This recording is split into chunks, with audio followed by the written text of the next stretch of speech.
everyone. Welcome to Smart Career Planning. By now, you've already seen a couple of coaches where they talked about charisma and presence building.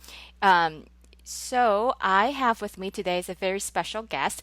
And the reason I reached out to her was I saw her LinkedIn profile, and to me, presence and charisma is a very 360 thing. It is not necessarily just, the way you articulate yourself. It's not just about you, communicating well, which all of them are true. But there's another element of it. It can be the way you dress. It can be the way you walk into a room. And when I came across Michelle's LinkedIn profile, I was really intrigued by her because she really touched on all aspects of charisma and presence building. So I'm going to have Michelle share with us a little bit more about herself and what she does. Hi, Michelle. Hi, Helen. Thank you so much for having me. It's a pleasure to be on your podcast and join your listeners today. What I am specifically is a professional image consultant, meaning I work specifically in professional image and executive presence coach. And my journey to this role is started really early on in my life. I grew up in a very rural setting with great big fantasies of living in a city. I would actually circle and clip advertisements for boarding schools in places like Boston, New York City, Los Angeles, and leave them on the table for my mother because I so desperately wanted to be a city kid. And of course, my parents didn't want to get rid of me, so they never sent me off to any of these boarding schools. But I held this dream. And in the 10th grade, every student class would take a bus trip from my small town in Pennsylvania to Washington, D.C. And I started early on sort of fantasizing that this trip was going to be my big debut in the city, that I was going to get off of that tour bus and some city couple would see me, recognize that I was meant to be there. And I don't know, I guess my fantasy was I would be kidnapped or something of the sort and just kept, plucked from my provincial life and welcomed wholeheartedly into the city. And I concocted this plan. For years, I started planning what my outfit would look like, how my hair would be, how I might talk when I encountered strangers when I got off of that bus. So much I wanted to be accepted into this cosmopolitan, sophisticated life. Now, of course, the trip came and went, and I did make my way back to rural Pennsylvania because it wasn't as simple as just being kidnapped and plucked into a new life. But there was something I was onto at that young age, and that is that in order to truly assimilate into that kind of life, I would have to look and act a certain part. And it had to be greatly intentional. So I moved on to college. I moved on to my first jobs. And I emulated very quickly, as soon as I got my first professional job, I started emulating the successful people that I saw around me. Now, whether that was the way that they dressed, the way that they carried themselves, the way they interacted with each other, anybody who had success could be a mentor to me, whether that was directly in a mentoring relationship or somebody that I just observed and started to emulate. And I noticed that there was a corresponding escalation in the opportunities that I was given. And sometimes those opportunities far exceeded what my abilities were. But I inspired enough confidence that people were willing to take that chance on me. So that instinct I had as a young person was really spot on and started to prove itself over and over and over again. Now, fast forward through a property management career in which I was very successful. I moved to the Bay Area and took some time off. And in that time off, I wanted to get acclimated and acquainted with my new locale. And to do that, I thought it would be a great idea to volunteer with a local nonprofit. I chose Wardrobe for Opportunity, which is a nonprofit that helps low-income individuals find a job, keep a job, and build a career. At that time, their primary means of doing that was by providing free professional clothing for interviews and for starting a job. So to make this grand gesture of I'm embarking on a new life, I took all of my suits and I donated them. I met the executive director and she said, "Oh, you'd have such a great time here. Come back tomorrow. There will be wonderful volunteers. You can help sort these donations and see how we work." And I started to see how they were working with clients and giving them clothing. In this clothing, they had great confidence and were, more empowered to go out and do well in these interviews. I started spending all my time volunteering there. I very much believed in the mission. It felt like something I had done for myself many years ago. And I became a part of the team and eventually became the executive director. Now, obviously, having the right clothing or look is not enough and not sufficient to truly excel and propel yourself and have a career. So we started career development programs, which were more focused on actual interview skills and then the soft skills necessary to continue to climb in your career once you landed a job. And that's my journey to here. When I left that role, which was one of my favorite jobs ever, I decided that I wanted to continue doing the great work that I was seeing there, but I wanted to do it on my own terms and working with a different set of clientele. So today I work with leaders in organizations, high potential leaders, mostly people in management roles, maybe director, senior director roles who are looking to make it to the next level. And maybe there's a missing piece, something nuanced that could be tweaked in some way, but they're motivated, they want to work on it, and I help them put all those pieces together in order to achieve that. Nice. That is really inspiring. So, a couple of things then. Number one, you touched on something really powerful to me. One was, clothing, it's great, but it isn't everything. To you, it can be your volunteer experience. What's that gap like from, someone put on those professional clothes? Did something just wake up inside of them? And what's typically the gap? And how do you actually coach them to bridge that gap?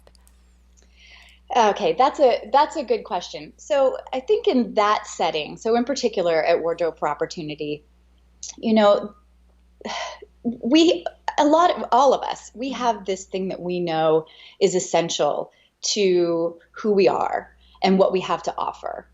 But how do we make that visible, Hmm. right? Because visually is how we are taken in first and foremost. How we enter a room, the way that we're put together, that can serve as, a great entrance and open a lot of doors, or it can be a roadblock for us. And without the means to afford certain types of clothing that we do associate with people who are successful or have skills, uh, it can be very difficult to communicate that. And if you've never even had those clothing or seen yourself that way, you might know that you hold these things inside you, but once you put them on, it's like the whole picture comes together. Hmm. And so in those settings, sometimes someone would put on a garment, again, it could be a suit or a jacket or something that was really well fitted, and suddenly they saw themselves in the same way they've been imagining themselves, Hmm. but until then hadn't actually had a picture to match up.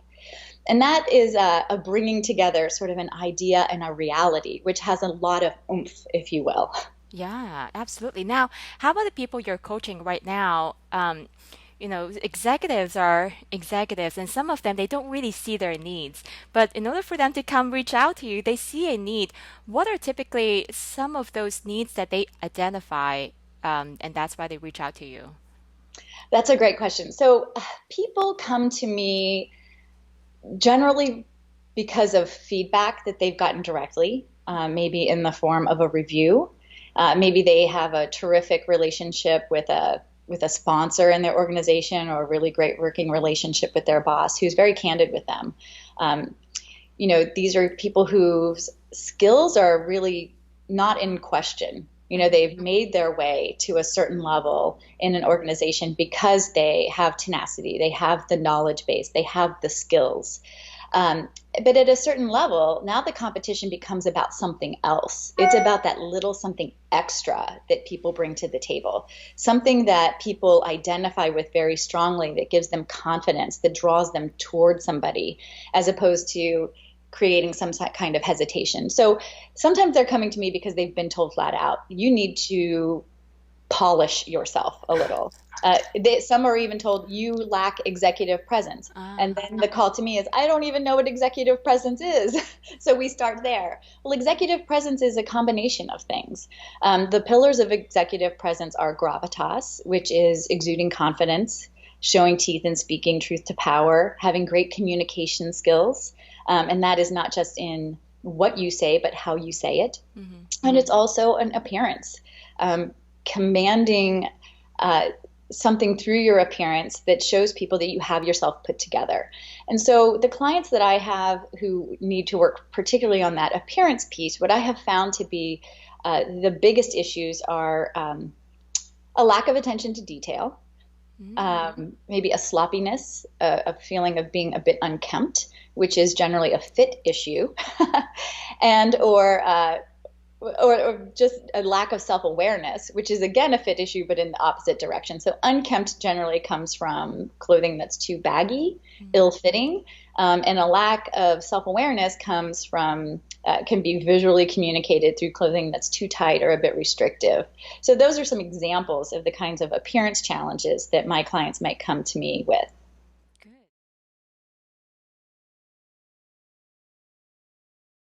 Yeah, that's a good question. Here's the thing. We look at these highly polished leaders and we think that they're just born that way. And the truth is most of these are just behavioral issues that can be taught. Certainly there are some personalities that are much more inclined to exceed and excel in certain areas. Some people have, a lot more confidence or a high energy level that would be very difficult to fake. But other things are very much behavior based. So making great eye contact. Great eye contact is a signifier not just of confidence, but of emotional intelligence. And those are two critical aspects of gravitas. So someone who has weak eye contact can be taught and can practice over time a behavior whereby they do give and better eye contact to people that they're communicating with. So that's one example of a way that we can tackle that.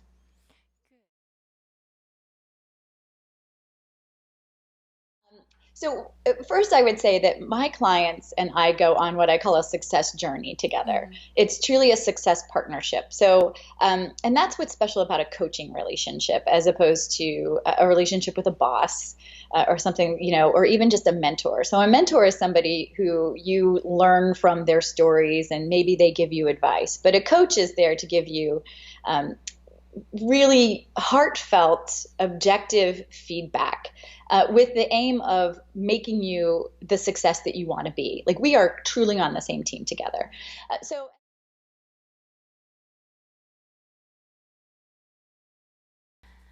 Well, certain parts of it can happen pretty quickly. So what I always start with my clients, a typical engagement in my executive presence coaching program, an initial round of that is anywhere from 6 to 9 months because it is a journey of exploration. It's a journey of self-knowledge. We are building a great deal of familiarity and trust with one another, and we're trying things out. Change doesn't happen overnight. We would all love that quick fix, right? We all want the magic pill that helps us drop 10 pounds, overnight. We all want something that's going to, give us a quick fix. So the process usually works that we do a 360-degree feedback process.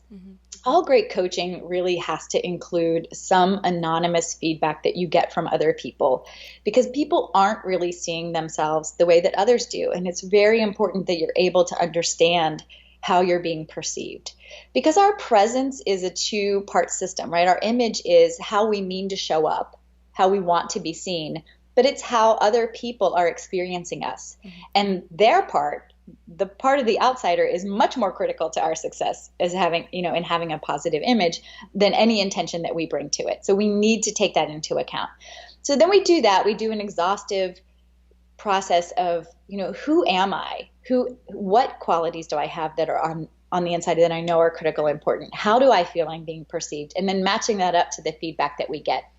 And really coming down to maybe 3 to 5 essential, what I call brand values. And these are the things, your brand values are, this is what I value in myself and others. It's what I seek to put out in the world. It's what I want to have come back to me from the world. And then using those as guideposts. And the very next thing that we tackle is appearance. And that's because appearance is the one that's going to give us the most immediate feedback. It's the easiest to tackle. You can implement very small changes that are going to yield you immediate positive feedback if you do it correctly. And it doesn't require having an eye for style. It doesn't require having a love for clothing, but understanding that there are some basic formulas that you can follow that are foolproof and will work every time so that you can show up and at least look the part. because sometimes there is a little bit of an aspect of faking it until you make it. Mm-hmm. Sounds good. Now, how about for people who are not in the executive role? How do you offer coaching for them as well? And if so, what would that process have to look like? So, say for example, someone feels like they're stuck in a senior manager role and just want to move into a director role, but somehow it's just not doing well for like maybe 5 to 8 years, still stuck in the same category. What recommendations do you have for this person then to to move that career up to the next level? Yeah, that's a great question. And, there are many people who are sort of treading water in their space. So in that case, you have to involve the right stakeholders in Mm-hmm. that conversation. Get to the kernel of what is it truly that's keeping them held in this place. Mm-hmm. So who are the key stakeholders and what is the feedback that they have for this person? Um, so is it something that really can be worked on? Is it a behavioral thing? Because behavioral coaching is where you can be most successful, right? Mm-hmm. I can't teach somebody how to be a better programmer, but I can help them communicate better as a programmer when they're in team meetings and things like that. So getting that kind of buy-in from people who are working with them, having that support and that candid feedback, that's one way. Because ultimately what we might uncover is that they're in the wrong place to be able to move up. Maybe there's a fundamental mismatch between their true brand values, what they bring to the table, and what they're seeking to have in a career, and what's really available for them. And so sometimes the answer is it's time to seek an opportunity elsewhere. And they can honestly make a jump up and forward by making a move outside of their company rather than waiting for that position to be available where they are. Um, I guess that's a short answer to that question. you know, and for other people, it's is there truly a desire to become a senior level, a director, or to take on those responsibilities? In our culture, we're all meant to keep moving forward, and the way that we show that we're moving forward is by accumulating titles and accumulating accelerations in pay. But are there other ways to create leadership and be a leader and affect change and have a sense of accomplishment and purpose and feel good about what you're doing without moving up to that next level, which may not be a good fit for you? Everyone's not meant to have the director title, but that doesn't mean that we can't still be leaders and affect great change in the place where we are today. So sometimes coaching will also involve really embracing where you are and fulfilling your highest vision for yourself in that role right where you are. Good. Now, before we wrap up, want to find out, do you typically have quick, small exercises for your for your clients where they can immediately just boost up their confidence and come across more confident than before they speak with you? Oh, wow.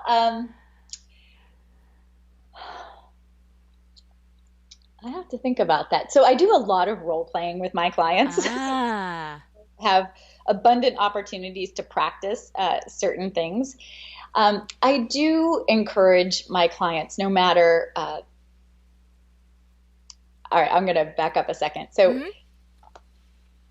my hobbies include storytelling. So Mm. I have been a storyteller in Moth Story Slams and also in a Grand Slam on the stage in front of 1,400 people, and aerial acrobatics. And in both of those, what I have found is that you benefit greatly from building in moments of rest. And so this is one of my quick tips that I give all of my clients, no matter what they're moving into, is don't underestimate the power of a moment of rest. Mm-hmm. When we're nervous or when the stakes feel very high, we tend to rush into things. We Mm-hmm. start talking, our words get in front of ourselves, our gestures become bigger, they become faster. Where if we just permitted ourselves a moment to slow down, take a pause, allow our listeners to catch up to us, we get a huge credibility boost. I did it just now. Yeah. So much more expert, pulled together. thoughtful, that I don't lose anything by having slowed down. In fact, I gain.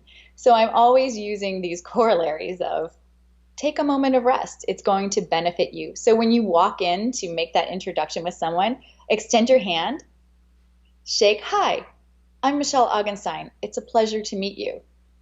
And just stop. Take full breaks. Breathe deeply before moving on to the next idea.